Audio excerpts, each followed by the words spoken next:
Štecová, Emilov šťastný deň. Stojí mohyla, na mohyle zlá chvíľa. Filip, trochu života do toho prednesú. Skús pracovať viac s hlasom. Vniesť do toho tajomnú atmosféru. Rozumieš? Vykývnem. A je mi to jedno. Začnem teda odznova, úplne rovnako ako pred chvíľou. Možno jej už konečne pôjde, že nemám chuť sa strapňovať a dá mi pokoj. Stojí mohyla, na mohyle zlá chvíľa. Stop, choď si sadnúť. Je mi to ľúto, ale tento rok to nepôjde. Čo je s tebou? Máš problémy? Nechceš sa mi zdôveriť? Tú ženskú nič nezastaví. Ani netuší, akú radosť mi spôsobila, že nemusím robiť zo seba pajáca. Na tento okamih som čakal niekoľko rokov. Konečne to vyšlo. Ale čo teraz s ňou? Pozerá na mňa sústrastne dobre, že sa nerozplače. Musím niečo podniť. Ďakujem, nič mi nie je.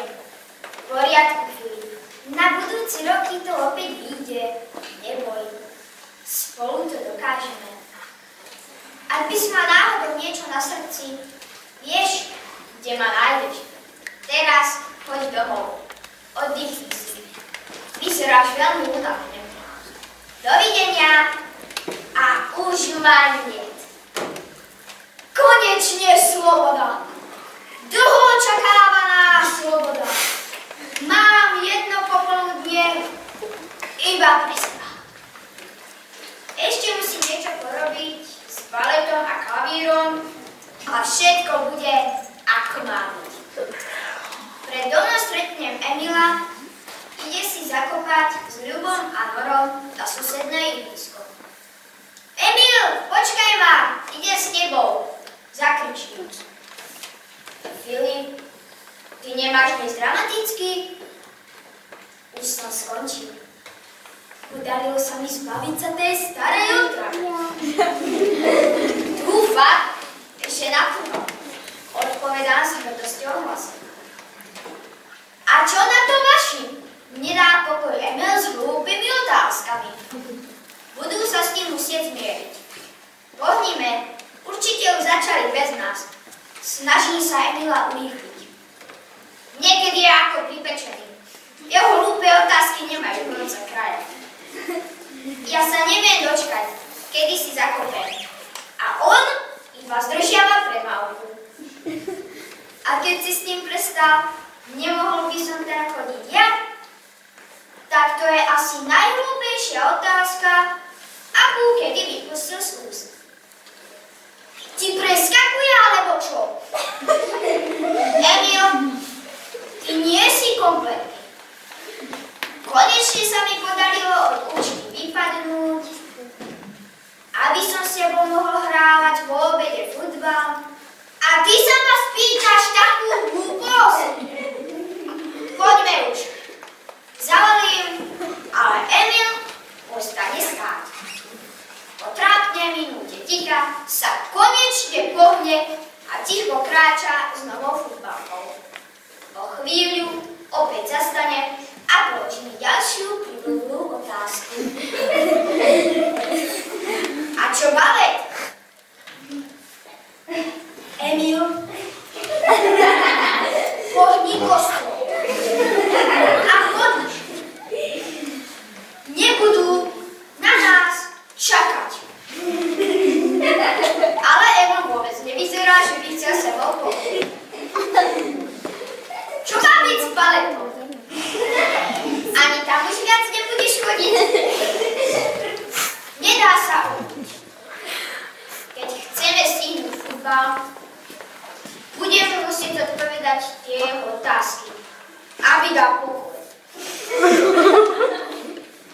Dobre, Emil.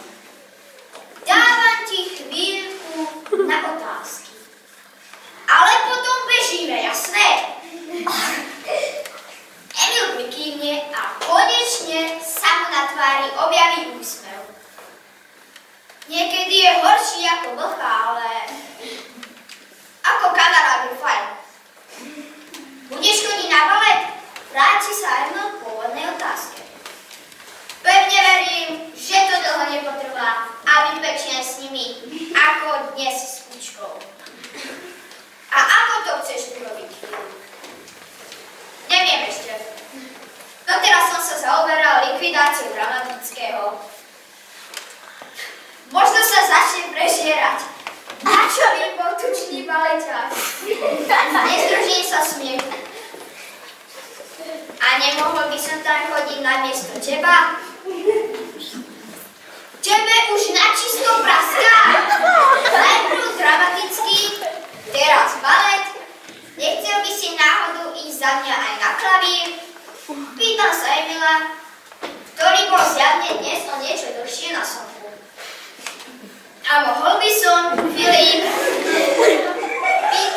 Pýta sa natešene a pokračuje ďalej. Vždy som ti závidel, že tam môžeš chodiť. To vážne? Keď tak nad tým premýšľam, je to najhorší nápad. Klavír si nechám. To nie je až také hrozné. Ale ostatné by šlo. Tvárim sa vážne, ale ide ma roztrhnúť od smiechu pri pohľade na rozžiareného Emila. Postav sa na špičky. Či si vôbec hodí na balet? Emil sa poslušne postaví na špičky a stojí rovno ako svieca. Takto som videl stať iba môjho učiteľa. Bol som presvedčený, že normálny človek niečo takého nie je schopný. Koniec koncov, Emil nie je dvakrát normálny. Dobre, celkom či to ide. Uznanlivosť hodnotím jeho výkon. Ale čo za to? Akože čo za to? Ja ti pustím balet. Ako bonus pridám Dramatický, je logické, že sa pýtam, čo z toho budem mať ja. Vysvetľujem. Emil sa zamyslí a zraň mu padne na futbálku, čo mu sestra priniesla z Barcelony. Nemá chybu. Bude ti stačiť? Ukáže na loptu a posledný krát to nekopne. Môže byť. To by bola náhrada za Dramatický. Odpoviem a pre istotu, aby si to Emil nerozmyslel, loptu si jednou nohou poistí. Dramatický má byť bonus, nie? Namieta Emil. Ale za bonusy sa platí. Taký je život. Pokračujem podľa plánu. Emil si uvedomuje, že mi musí vyhovieť. Rodičia by mu nikdy nedovolili chodiť na balet. Otec chce z neho mať Pelého. Čo za balet? Opýta sa a netrpezlivo pritom polká nohou. Robí to vždy, keď je nervózny. Svoju pozíciu útočníka a mlčanlivosť pred mojimi rodičmi odpoviem a čakám na jeho reakciu. Na moje prekvapenie Emil vyskočil od radosti 2 metre